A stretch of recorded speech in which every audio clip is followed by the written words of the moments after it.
네,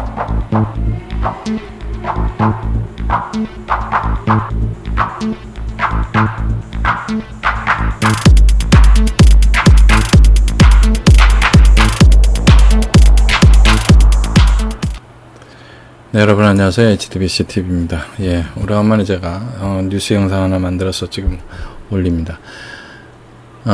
지금 화면이 좀 달라졌죠? 예, 지난번에 그 유튜브 코리아에 메일 하나 받고 뭐 다른 영상들, 사진들, 그 다음에 그 다른 기사들을 기계가 쓰는 음으로 녹음을 해서 올렸다. 뭐 유튜브 정책에 위반된다라고 해서 수익 창출 불가 채널로 지정이 됐다라고. 그래서 제가 나름대로 하나 다시 만들어서, 원래는 이제 이렇게 하는 게 이제 정상인데 그동안은 이제 여건이 안 돼서 제 직접 육성으로 안 하고, 그다음에 이제 영상도 이제 뭐 찍다 보면 쓰다 보면, 영상을 하다 보면 관련 영상을 찾기가 그렇게 쉽지가 않아요. 그래서 이제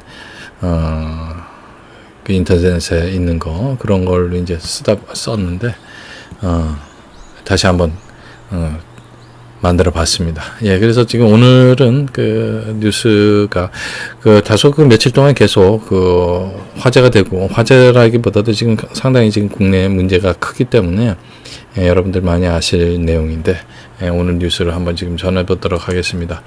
오늘 뉴스는 일본이 한국에 대해서 세 가지 품목에 대해서 수출 규제 대상으로 지정을 했다라는 뉴스에 대한 건에 대한 이야기입니다. 그래서 오늘 이야기는 이제 수출 규제를 한 배경은 무엇인가, 일본이 수출 규제한 목적은 무엇인가, 그 다음에 규제로 인해서 예상되는 피해는 무엇이고, 정치적으로는 어떤 영향을 미국과 일본과 한국에 미칠 것인가에 대해서 간단하게 얘기를 해보도록 하겠습니다. 많은 이야기들이 나왔기 때문에 다소 식상할 수도 있습니다만 다시 정리하는 차원이라고 이해를 해주시면 좋겠습니다. 그래서 일본이 수출 규제를 하게 된 배경에 대해서 이제 알아보겠습니다. 여러 가지 이야기가 있습니다. 한국과 일본 측 입장이 다르기 때문에 일본 측에서는 이런 식의 해석을 지금 하고 있습니다. 문재인 정권이 취임을 하고 난 다음부터 트럼프 뭐 여러 가지 일이 있었습니다만, 얼마 전에 이제 트럼프와 아베 면전에서 일본은 한국의 동맹이 아니다라고 이야기를 했습니다. 대놓고 이제 일본 면전에서 한미일 동맹을 이제 쉽게 얘기하면 깽판 선언을 한 거죠. 이게 얼마나 트럼프하고 아베가 속에서 불이 났겠습니까? 그래도 선진국 지도자들은 바로바로 반응을 안 합니다. 양식이 있으면. 근데 문제가 좀 있어요. 그 다음에 위안부 지원 화해 치유 재단을 해산시켜 버렸습니다. 그것도 아베 총리하고 전화 통화해서 취임해서 이제 축하 전화를 하는 상황에서 화해 치유 재단이 전 정권에서 했었던 일이기 때문에 이거는 인정할 수 없다. 그래서 이제 해산시키겠다고 전화로 얘기를 했습니다. 네, 이건 예의가 아니죠. 취임했는데 뭐 머릿속에 무슨 생각을 하고 있는지 진짜 하여튼 상식 바뀝니다. 어쨌든. 그 다음에 이제 미쓰비시 강제징용 피해자 위자료를 이제 개별적으로 요구를 했는데, 사법부에서 결국은 이제 일본 기업의 재산을 압류하는데, 이제 2심까지, 압류하는데 판결을 내렸습니다. 압류해도 좋다라는. 대법원에서는 판결이 아직 나오질 않았습니다만, 어떻게 될지 이제 규치가 주목이 됩니다만, 어쨌든 이런 배경이 있었고, 그 다음에 청와대가 이제 조선일보 등에게 이제 토착 왜구 같은 시각이다, 한심하다라는 발언을 이제 쏟아냈습니다. 토착 왜구, 토착 왜구다. 일본인인데 한국에 있는 일본인이다 라는 식으로 이제 반일 프레임을 뒤집어 씌운 거죠. 이제 조선일보 쪽에다가. 목표하는 바는 여러분들 다 아시다시피 이제 뻔합니다. 그래서 이제 신일본 제철에 강제징용 배상 책임을 물으면서 주식을 대량 보유한 포스코 A 계열사에 배당금을 압류하는 처분을 내리게 됩니다. 노골적으로 일본 기업을 이제 건드리는 걸 사법부에서 이제 한 거죠. 근데 이 사법부의 결단이라는 게, 여러분 상권 분립 이야기를 많이 듣습니다. 이 사법부가, 우리나라 사법부 삼권 분립이 제대로 되고 있다고 생각하는 사람 극히 드물 거라고 생각합니다. 특히 지식인들, 제대로 생각이 있는 사람들은 지금 한국은 삼권 분립이 전혀 되지 않는 나라라고 누구나 다 이야기할 수 있습니다. 근데 이 부분에 대해서 일본이 항의를 했는데, 이낙연이를 비롯해서 이제 문재인이도 마찬가지입니다만, 한국은 어머니 3권이 분립되어 있는 나라이기 때문에 사법부에서 내린 판단에 대해서 정부가 가타부타 왈가왈부할 수 없다라는 식으로 피해갑니다. 근데 이거는 거꾸로 얘기하면 이낙연이가 일본 정치인들한테 또 한 번 심기를 불편하게 만드는 이야기입니다. 그럼 즉 무슨 얘기냐면, 니네 같은 그 민주주의 국가가 사법부에서 내린 판단을 행정부하고 이야기한다고 해서 그게 바뀔 수 있을 거라고 생각하냐? 이런 식으로 비아냥된 거라고 저는 봅니다. 이낙연이도 한술 더 떴습니다. 문재인의 눈에 들기 위해서, 반일 감정 붙이기 위해서 진짜 당정청이 혼연일체가 돼서 일본의 반일기를 드는 그런 형국이었습니다. 개인적으로는 아베가 문재인 생일 때 한글로 쓴 케이크, 생크림 케이크에 딸기가 얹혀있는 케이크에 생일 축하한다라는 메시지를 글을 썼는데, 단 것을 잘 안 먹는다면서 면전에서 거부를 하고 그 생일 케이크를 같이 수행했었던 수행원들한테 나눠서 줘서 먹게 했다고 합니다. 예, 저는 이렇게 생각합니다. 일국의 지도자라면, 예를 들어서 자기가 실제로 단 것을 좋아하지 않는다 손 치더라도, 청운이가 선물로 주신 거니까 제가 어렵지만 한 조각이라도 먹겠다라는 식으로 해서 조금이라도 먹는 그런 퍼포먼스가 어떤 양국의 우호를 증진하는데 굉장히 도움이 되는 거라고 생각을 합니다. 그런데 이건 완전히 대놓고 면전에서 거부를 했기 때문에, 개인적으로 아베도 상당히 창피를 당했다, 수모를 당했다, 이런 생각을 해봅니다. 그래서 한일 관계가 최악의 지적에도 이제 근거 없는 소리라면서 동의를 안 합니다. 강경화는 한줄 더 떠서 일본의 보복성 조치가 나온다면 우리도 가만히 있지 않겠다 발언을 하면서 아프리카로 출장을 떠납니다. 예, 잘하고 있습니다. 어디서 나오는 자신감인지 진짜 알다가도 모르겠습니다. 본인이 유엔에서 통역사로 있었으면서 그 부분이 본인한테 그렇게까지 자신감을 줄 수 있는 부분인지에 대해서는 진짜 저도 알 수가 없습니다. 어쨌든 문재인과 강경화의 환상적인 콜라보레이션으로 성인군자도 못 버틸 만한 그런 행동의 연속이었습니다. 결국 아베는 한국 경제 성장의 심장을 찔러버린 그런 상황이 됐습니다. 예, 그러면 이제 규제로 인해서 예상되는 피해는 어떤 피해가 있을 것이냐? 간단하게 제가 이제 경제 전문가는 아니기 때문에 여러 가지 이제 뉴스 중에서 이제 추려서 말씀을 드리면, 이 피해 자체도 정확하게 지금 집계가 되고 그런 상황도 아닙니다. 삼성 측에서는 지금 아무 얘기도 나오지 않고 있기 때문에 여기저기 이제 떠돌아다니는 이야기로는 재고 부족으로 불화수소, 특히 이제 불화수소 문제입니다. 불화수소가 재고 부족으로 2주에서 4주 정도 생산량밖에 없다, 보유하고 있지 않다. 왜냐하면 이 불화수소라는 게 순도가 높고, 그 다음에 오랫동안 장기 저장을 하게 되면 순도가 떨어지기 때문에 바로바로 수입을 해서 소모하고 또 수입하고 소모하고 이런 거죠. 장기간 동안 저장해 놓을 그런 성질의 물건이 아니라는 얘기입니다. 그래서 만약에 90일간의 그 심사 기간을 제대로 만약에 하게 되면 앞으로 이런 상황이 지속이 되게 되면 삼성의 반도체 공장은 가동을 중지해야 될 상황에 몰리게 될 것이라는 얘기입니다. 미국이 이 사태를 보고선 미국 측에서 이제 분석한 내용입니다. 공식 공인 기록은 아니겠습니다만, 뉴스에 여기저기 이제 돌아다니는 얘기에 의하면, 미국 분석에 의하면 한국의 피해가 42조 원이고 일본 피해는 1,200억 원에 있을 것이다 라고 그런 얘기를 했습니다. 비교가 되지 않는 피해입니다. 자, 그러면 수출 규제의 목적이 뭐냐? 아베 두 가지를 지금 얘기를 하고 있습니다. 국제법을 준수하는 한일 관계를 재정립하겠다. 예를 들면 1964년 한일 청구협정에서 서로 합의한 대로 그때 구상권을 발동을 해서 이제 일본이 한국에 이제 6억 달러의 이제 유무상 차관을 이제 제공을 했습니다. 그걸로 이제 법적으로는 국제법상으로는 그것으로 이제 관계가 피해에 대한 보상은 이제 끝났다라는 식으로 얘기가 되어 있었습니다. 근데 그것이 이제 아직까지 이제 해결이 되지 않은 상황이에요. 해결이라는 게 안 됐다라는 건 이제 한국 측 입장입니다만 계속 그거 가지고 수십 년 동안 계속 그 문제가 계속 불거지고 있는 상황이기 때문에 그동안 양보를 많이 해왔다고 생각하는 일본 쪽에서는 더 이상 이 상태대로 한일 관계를 내버려둬서는 앞으로 미래를 나가는데 더 이상 도움이 되지 않겠다라는 의미에서 국제법을 준수하는 한일 관계의 재정립이라는 목표를 내세웠습니다. 전면에 내세웠죠. 그 다음에 아베 총리의 발언에서 유추해 보면 수출 제한 품목이 불법 수출, 이 불법 수출이라는 게 국가를 정확하게 대상은 지목을 하지 않았습니다만 이란과 북한이다라고 지금 짐작을 할 수 있습니다.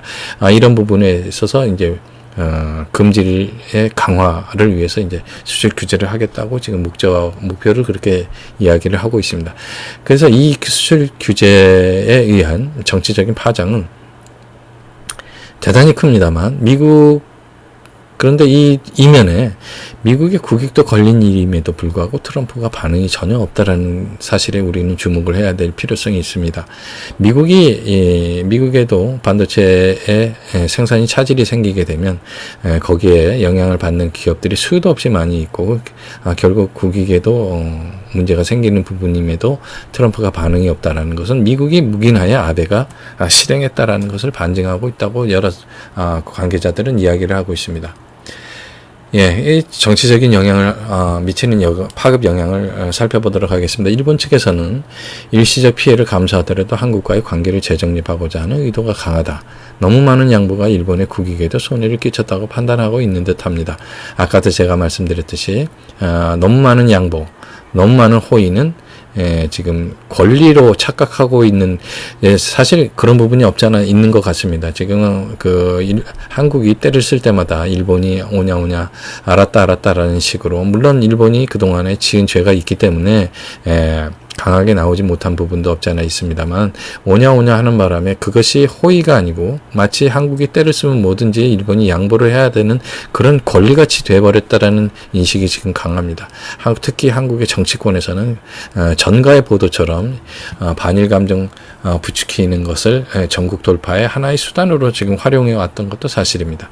또 한 가지는 자유대를 전수방위해서 공격이 가능한 헌법 개정에 활용하기 위해서, 즉 이제까지는 일본 본토만을 수비를 하기 위해서 자유대가 설립되고 운영되고 있었습니다. 헌법에 그렇게 규정이 되어 있죠. 이 규정을 타국의 공격이 가능한 자유대가 되도록 헌법을 개정하기 위해 가지고 지금 이 국면을 활용하고 있다라는 지적들이 나오고 있습니다. 즉 남북한을 위협적인 대상으로 명시해야 될 명분을 계속 축적을 하고 있는 상황에서 이번에 수출 규제를 꺼내들었다. 그러면 거기에 한국이 어떤 식으로든지 반응을 할 것이다라는 걸 예측을 하면서 그것을 예상을 하고 이번 수출 규제의 카드를 꺼내들었다라는 게 여러 사람들의 이야기입니다. 자, 미국 측의 그 정치적 파급 영향을 한번 살펴보겠습니다. 미국 측으로서는 지금 한국이 최근에 보이고 있는 친중 친북 정책에 제동을 걸기 위한 수단이 필요했었는데, 일본의 그 대한 수출 규제는 이것을 위한 하나의 그 수단으로서 묵인을 했을 것이다라는 게 지배적인 이야기들입니다. 또 이제까지 미국이 북한의 군사적인 옵션을 쓰려고 여러 번 기회를 보고 있었고, 더군다나 한국 쪽에는 군사적인 옵션을 쓸 수가 없는 상황이기 때문에 군사적 옵션을 자제하고 경제 제재로 한국민들의 민심을 되돌리려는 의도가 내포되어 있지 않나라는 예측이 가능합니다. 한국 내 친북 친북 세력을 민심에 의해서, 그러니까 경제 상황이 악화가 돼서 민심이 이반돼서 선거 등을 통해서 고사시키는 전략을 세우고 있는데, 만약 이 방법이 실패할 경우에 미국은 일본이 원하는 군사 대국화를 지원할 가능성이 있습니다. 또 일본은 국방비를 현재 1%에서 5%로 증가하게 되면 중국 해안 점령이 가능한 군사력이 된다라는 전문가들의 이야기가 있습니다. 이를 통해 중국과 북한의 한국에 대한 영향력을 줄이면서 일본의 실질적 한국 지배가 정치와 경제적으로 가능한 수준으로 만드는데 지원을 하고 있지 않느냐는 그러한 생각도 유추가 가능합니다. 이렇게 하는 이유는 미국은 일본이 실질적으로 지배하는 한반도에 다시 한번 정상적으로 미군을 주둔시킬 수 있는 상황을 만들어 보고자 하고 있는 것이 아닌가 하는 글로벌 전략으로 예측이 가능합니다. 자, 이제 문재진 주사파 정권 측이 이 대한 수출 규제를 어떤 식으로 지금 이용을 하고 바라보느냐에 대해서 한번 이야기를 해보도록 하겠습니다. 지금 문재인 측에서는 지금 오늘도 어제도 그제도 며칠 동안 계속 반일 감정 극대화로 국민을 호도하고 있습니다. 정상적인 대응이 아니고 결국은 감성적입니다. 국제 외교 문제를 지금 현재 경제 제재 문제를 감성 문제로 이제 국민을 호도를 하고 있습니다. 한국 사람들이 반일 감정에 잠재되어 있는 반일 감정을 극대화해서 국민을 호도하고 있는데 연일 방송에서는 불매운동을 비롯해서 일본에 대해서 감정적인 이야기만 계속 꺼내고 있지 냉정한 이성적인 이야기는 하나도 나오지 않습니다.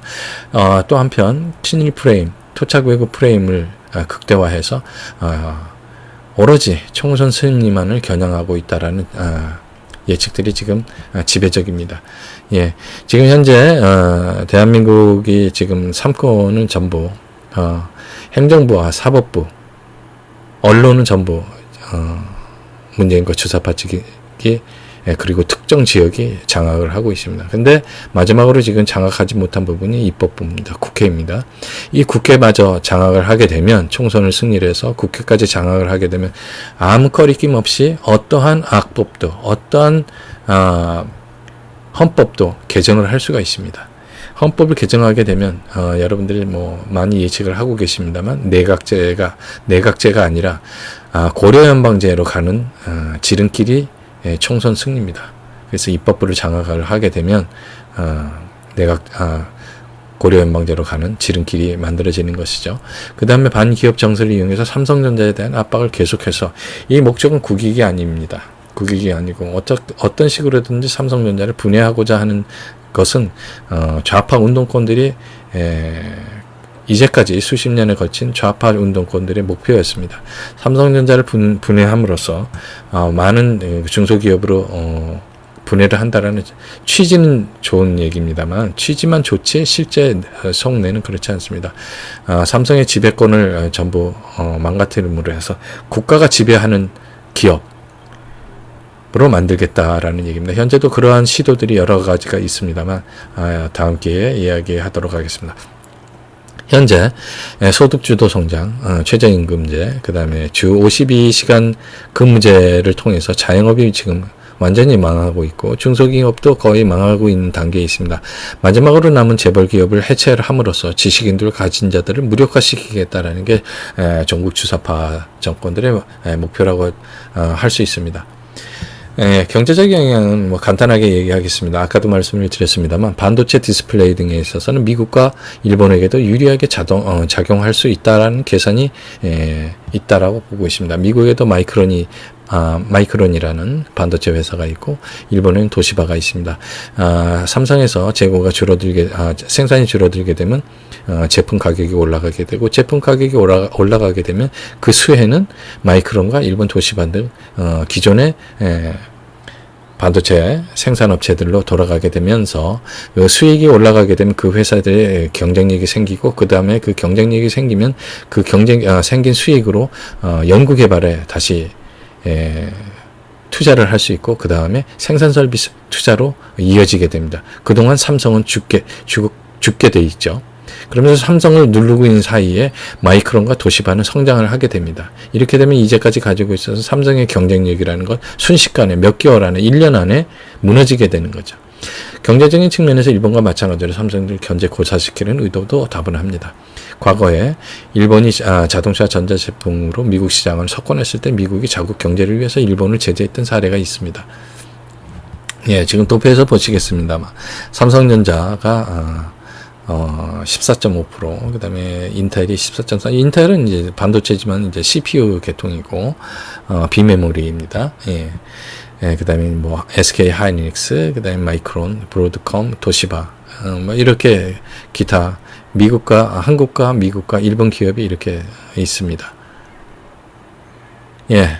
한국의 경제적인 피해가 명백하게 큼에도 불구하고 문정권은 국민들에게 항일운동을 반복케 하는 전 근대적인 선동을 자행하고 있습니다. 이는 마치 북한의 자력갱생 구호를 연상시키고 있는데요. 자신의 외교 실패를 이순신 장군의 말을 빌려 마치 자신이 이순신 장군처럼 구국의 선봉장인 것처럼 국민에게 그 피해와 복구를 전가하고 있습니다. 예, 피해는 사실 이 모든 문제의 원인은 문재인입니다. 문재인의 외교 실패, 그 다음에 자기의 정략적인 목적을 위해서 반일 감정을 계속 끊임없이 하다 보니까 외국과의 일본과의 외교 관계가 실패를 돌아갔는데, 이 실패를 마치 자신은 희생양이고 국민들에게 그 피해와 복구를 국민들이 나서서 해달라는 식으로 호도를 하고 있습니다. 굉장히 비겁하고 지도자로서는 최악의 지도자가 아닐 수 없습니다. 그 지도자를 믿고선 선동당하고 있는 많은 젊은이들, 그 다음에 많은 주사파 정권들을 옹호하는 특정 지역 사람들이 같이 이 나라에 지금 살고 있다라는 게 너무나 한심스럽고 서글프기까지 합니다. 예, 이 와중에 이현주 의원은 문재인은 이순신이 아니라 선조다. 예, 무능했었던 선조다. 자신의 실패를 국민과 기업에 전가하지 마라. 이병태 교수는 미국의 왕따당하고 일본의 체이고 북한의 발피고 중국에 무시당하는 국민을 참담하게 만드는 문재인 대통령이라고 비난을 했습니다. 예, 오늘 그 며칠 핫 이슈가 되고 있는 그 일본의 세 가지 품목에 대한 한국에 대한 수출 규제에 대해서 여러 가지 이야기들이 있었습니다. 좀 정리하고 넘어가자는 차원에서 다시 한번 정리를 했습니다. 예, 이 부분은 아직도 저는 그렇게 생각을 합니다. 반일 감정을 이용해서 국민들을 호도하고 그 다음에 이것을 정치적으로 이용을 해서 총선에서 승리해서 결국은 입법부를 장악을 하고 고려연방제를 추진하기 위한 문재인의 치밀하지만 국가와 민족과 기업을 희생시키는 자신들만의 이익을 챙기기 위한 아주 비열하고 매국적인 행동이라고 저는 생각을 하고 있습니다. 제가 그 조선시대 이완용의 시대에 살지 않아서 모르겠습니다. 잘은 모르겠습니다만 아마 이완용이가 했었던 매국 행위보다 저는 지금의 매국 행위가 더 나쁘고 역사적으로 처참한 심판을 받아야 되는 그런 일이라고 생각을 하고 있습니다. 문재인과 주사파 정권 그리고 특정 지역은 자신들이 한 행동을 어떤 식으로든지 면제를 받기 위해서 입법부를 장악하지 않으면 안 되는 그런 막바지에 몰려 있다고 생각합니다. 그런 막바지의 위기 상황에서 자신들이 헤쳐나갈 수 있는 건 오로지 국민들을 선동을 해서 총선에서 승리하는 길밖에 없다. 그렇게 생각하고 있는 것이 아닌가. 그렇게 생각을 하고 있습니다. 참 서글픈 나라에 살고 있는 요즘입니다.